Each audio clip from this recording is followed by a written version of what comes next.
had a very nice profession. She was a concert pianist.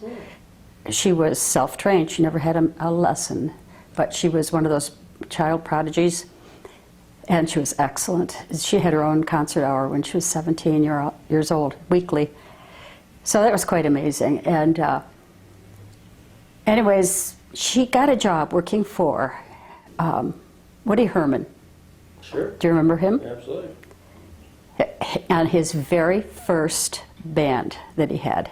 She was his pianist. Yeah, and she loved it. It was a part-time job she could do while she went to college, and she did that. And he actually fell in love with her. So in the meantime, she'd met my father, who also fell in love with her. So he decided he'd better marry her really quick. So she did marry my father. Got a home in what was a building up suburb in Buffalo, Snyder, near Amherst. So we lived there, and I started school in 4th grade. Well, that was a terrible thing, because the teacher didn't like me because I was so dumb. I didn't even know how to tell time. My mother, probably because she was so distraught all the time, never bothered to try to teach me. So I literally started with no knowledge. I could read badly. That was it. And I was so embarrassed because the teacher knew I was dumb. And she would deliberately put a math problem on the board and ask me to come up and do it. I couldn't do it. I didn't even know what it was. Well, she was horrible. She used to beat me because I was so stupid. What are you doing here? You're so stupid. You don't have any right to be in this class, you know.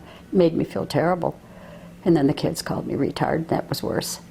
And my parents finally had to have my class changed, and that worked out a little bit better, but catching up was really rough.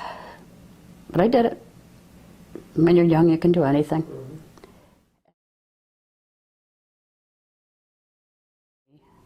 We had a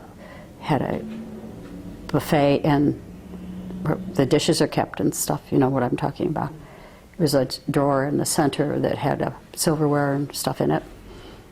And she said to me, "Come here, I have something to show you." And she opened it up, and there was a pistol.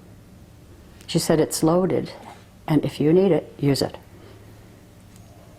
Well, not too long after that, I found out she not only had that one that she kept in her bedroom when we moved into her house, into her bedroom drawer, very accessible, but also she kept one in her purse. And we were never safe, even for a minute. The FBI, every night, sat in front of our house, all for 4 years.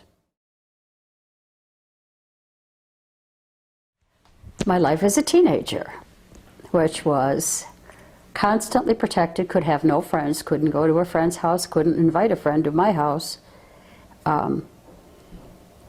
couldn't participate in school activities. And over the 4 years of high school, there were, I think, a total of 7 episodes where they tried to kill me. Sure. Yeah. And some of them were really nasty. They didn't succeed. But they did try it in the worst way. Yeah.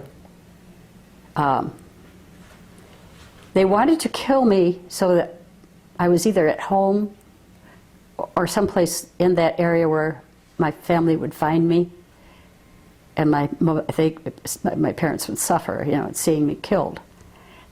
And like coming in my bedroom, finding me dead in my bed, you know, that was the way to do it.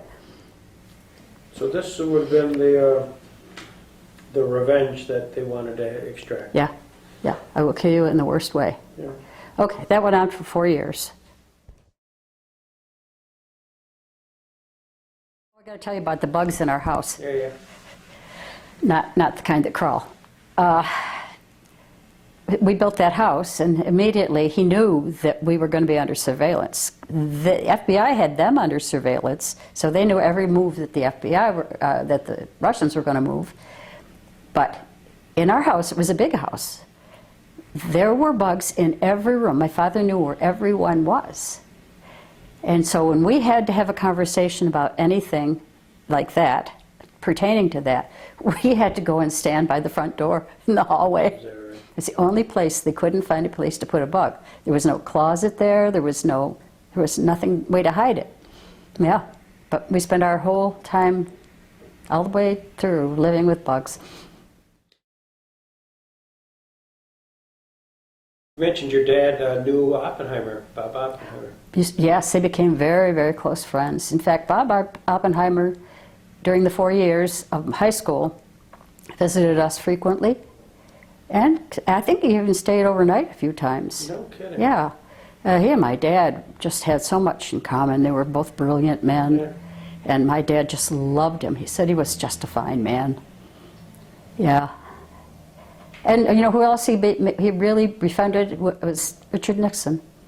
And he told me that Richard Nixon, even though he was probably, I don't even know if he was in the House of Representatives at that time, or probably was, that he worked really hard to assist him in this endeavor, and that he probably worked the hardest of anybody.